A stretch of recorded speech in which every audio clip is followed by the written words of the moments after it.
Welcome, everyone. So, have you ever felt like you're just completely stuck? You know the feeling, right?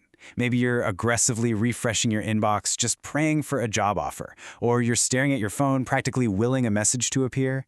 Or maybe it's just this nagging sense that everyone else around you is sprinting forward while you're, paused on the side of the road. Let's be honest, we usually absolutely hate waiting. I mean, my patience wears thin just waiting for the microwave to hit zero, let alone waiting on a major life event. We tend to see it as dead time, right? Like a glitch in our life's master plan. But what if we've got it all wrong? Today on The Explainer, we are completely flipping our understanding of what it actually means to be stuck. We're going to explore how the most frustrating pauses in our lives are actually doing some heavy lifting behind the scenes. All right, let's dive right into this. What if the waiting room of life is actually a workshop? I really want you to hold on to this concept because this is our core focus today. Why waiting actually builds inner strength. We are so conditioned to believe that if we aren't moving fast, well, we just aren't moving at all. But today, we're going to see how delays are actually the exact things that forge our character, our patience, and our resilience. To guide us through this incredible shift in perspective, we're looking at a profound piece of source material today. It's called The Weight of Becoming by Gospel Pohomdi Filibus. This is just an incredibly raw story about a Nigerian student navigating the super intense transition from secondary school to university life. But, even though the setting is tied to a specific educational system in Nigeria, the emotional journey, the fear, the intense pressure, the literal crushing weight of waiting, it's universally human. It's absolutely a masterclass in understanding what happens to our minds when life just puts us on hold. Part 1. The End of Certainty, the Last School Bell. Think about it. For years, a student's life is perfectly mapped out by timetables, uniforms, everyday routines. It's loud, it's chaotic, and finishing it feels like a massive celebration. But underneath all that celebration is a sudden, terrifying drop straight into the unknown. As the author writes, the bell did not just ring that morning, it declared something final. The uniform comes off, the structure totally vanishes, and suddenly, life isn't waiting for you to be ready anymore. And into that empty void rushes a brand new, highly intense kind of pressure. Part 2. The Pressure of Expectations, JAMB. In Nigeria, this massive wave of expectation takes the form of JAMB. It's a high-stakes, central admissions exam that literally acts as the gatekeeper to your future. And let me tell you, it stops being just an exam the second you finish secondary school. It becomes a judgment season. Your family asks about it. Your neighbors ask about it.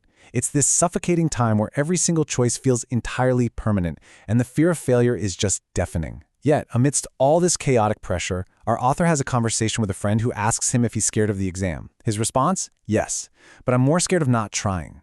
Wow. This is the very first spark of inner strength fighting back against the fear of failure. It's this quiet, steady courage that doesn't just magically erase the fear, but simply decides, you know what, I'm going to walk forward with it anyway. But getting through the actual exam? That's really only half the battle. We transition from what you could call loud fear, the exams, the endless studying, the super obvious societal pressures, to something much, much more insidious, silent fear. This is the terror that sets in once the exam is over and the wait officially begins. It's the isolation of waking up at 3 a.m. just to refresh an admissions portal for the 100th time. It's watching your friends move ahead, posting about their exciting new lives while you're kind of stuck in a dark room wrestling with intense self-doubt. The loud fear tests your knowledge, sure, but the silent fear? That tests your mind. Part 3. The Silent Waiting Season. I want you to intentionally slow down with me for a second here. The wait doesn't rush you. It stretches time out so endlessly that you actually begin to question everything you've ever done. You're basically suspended in this emotional pause between effort and outcome. But in the deep depths of this really painful pause, the author has a simple but entirely profound breakthrough. Waiting is not wasting. It is so easy to feel like unmoving time is dead time. Actually, scratch that. It feels like wasted life. But the truth the author discovers is that this silence is actually a period of intense, unseen preparation. When literally nothing is happening on the outside, massive foundational work is happening on the inside. This brilliantly illustrates a philosophical challenge that the source text poses to all of us. If answers came too fast, would we ever learn patience? Seriously, think about it. If everything we ever wanted arrived the exact second we asked for it, would we ever build the muscle required to actually carry the weight of that success? We live in a world that is just desperate for immediate gratification, but this concept challenges us to see that the delay is absolutely a vital ingredient in our overall growth. Part 4. Growing in the Silence. This perspective shift, it changes everything. We transition from seeing the waiting period as this frustrating prison of delay to seeing it as a workshop of character. You aren't being punished, you are being prepared. You are in a forge, and the silence is exactly what is shaping you. While our student is desperately refreshing an admission portal and getting that dreaded "no admission given yet" message, he's actually undergoing a massive internal upgrade. The wait strips away frantic urgency. It completely removes entitlement. You quickly learn the world doesn't owe you immediate answers. It teaches a deep, structural patience, and it builds a level of resilience that honestly no textbook could ever teach. These are the inner muscles quietly being built in the dark. Consider this emotional gut punch straight from the text. Silence is not rejection. Delay is not denial. That is so powerful. It's a reminder that some destinies do not rush simply because they are not small. If you are stuck in a waiting room right now, you might feel like you've been entirely forgotten. But delay just means the timing isn't right yet. Fate doesn't respond to our frantic pressure, it responds to timing. So the absolutely crucial point is this: success is about who you become while you are waiting for it. The true admission wasn't just getting a name on a piece of paper for a university. Not at all. The real admission was into a brand new version of himself, a version that was now fully capable of surviving uncertainty without completely losing hope, a version that had learned how to manage fear and stand firm in the silence. Part 5. The true meaning of becoming. Because eventually, the wait is over. The email does come. The portal changes color, and that magical word, congratulations, finally appears. But as the author points out, this arrival is definitely not an endpoint. It's not just a victory lap where you get to coast.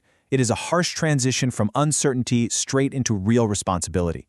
Look at the psychological arc that happens once you actually get into the university. You start with confusion, which very quickly turns into a massive workload, leading to intense pressure, demanding intense responsibility, which finally, eventually results in growth. If you had just breezed right in without spending time in that waiting room, without building that resilience, that patience, that discipline, this timeline would absolutely crush you. The strength you built in the silence is the exact toolkit you're going to need to survive the reality of your success. Which brings us to our final takeaway from the weight of becoming.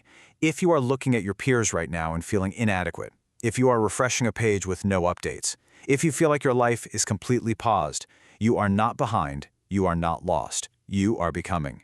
Your struggle is not wasted. Your waiting is not wasted. I want to leave you with this final provocative thought. If you are in a waiting season right now just cursing the delay, what incredible strength is it silently building inside you that you will desperately need tomorrow? Thanks for joining us on this explainer, and we'll catch you next time.